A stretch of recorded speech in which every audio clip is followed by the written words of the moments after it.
Hi hello friends. இன்றைக்கி office work from ஹோம்ன்றதுனால கொஞ்சம் லேட்டாக எழுந்துச்சி காஃபி அண்ட் பிரேக்ஃபாஸ்ட்டு தோசையும் வச்சு சாப்பிட்டுட்டு லாகின் பண்ண ஸ்டார்ட் பண்ணியாச்சு. அப்புறம் கொஞ்சம் பிரேக் ஹவர்ஸ் கிடச்ச உடனே லஞ்ச் பிரேக்கில் கடகடன்னு ரசம் பண்ணிட்டேன். சிம்பிளாக முடிச்சுட்டு அதுக்கப்புறம் ஈவினிங் 7:30 வரைக்கும் ஒர்க் இருந்துச்சு. ஒர்க் முடிச்சுட்டு ஃப்ரிட்ஜு கீழே பார்த்தா இனி பிரதேசத்தில் பனி உருகி எப்படி ஆறா ஓடுமோ அந்த மாதிரி எங்கள் ஃப்ரிட்ஜில் இந்த மாதிரி தண்ணி போயிட்டே இருந்துச்சு. இன்றைக்கி ஒர்க்குக்கு மேலே ஒர்க்கு தான்ப்பா முருகா அப்படின்னு சொல்லிட்டு ஃப்ரிட்ஜு க்ளீன் பண்ண ஸ்டார்ட் பண்ணியாச்சு. ஃப்ரிட்ஜுக்குள்ளே மட்டும் இல்லை, ஃப்ரிட்ஜு ஓரத்தில் இருக்க அந்த ரப்பரில் கூட அழுக்கு இருக்கும்.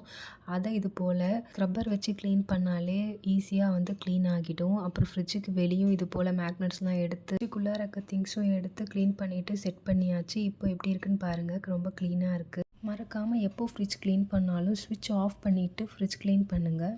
அப்புறம் க்ளீனிங் ஒர்க்லாம் முடிச்சுட்டு ஸ்நாக்ஸ்க்கு மிட்டாய் தான் சாப்பிட்டேன். இது யாருக்கெல்லாம் ஃபேவரேட்டுன்னு சொல்லிட்டு கமெண்ட் பண்ணுங்கள். இன்னொரு வீடியோஸில் பார்க்கலாம். பாய்.